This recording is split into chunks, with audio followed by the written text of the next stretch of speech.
Bonjour, bonsoir, ou même quand regarder vidéo ça, n'importe côté, a vraiment apprécié le fait qu'on choisit ou cliquer sur Haitian Way.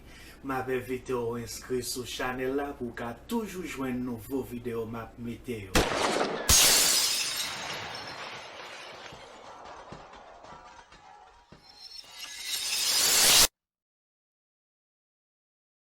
Bien, mes chers amis, dans la vidéo ça, jeudi c'est 1er janvier 2021. Je vais montrer nous comment moi faire soupe Joumou.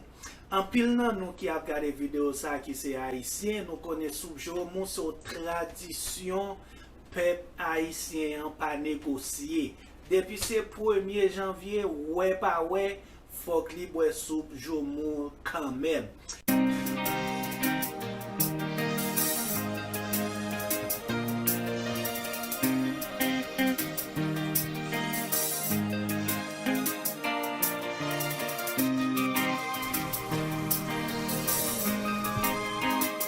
Ça c'est viande bœuf m'a utilisé pour me faire soupe là. Moi préparer les depuis jeudi matin pour le caguer bon assaisonnement et puis avec bon épices.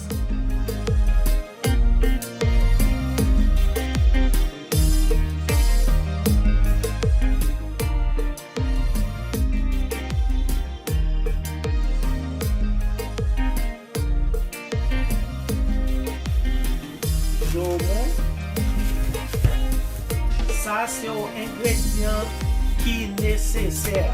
Ou pas capable de ça si vous faites soupe Joumou.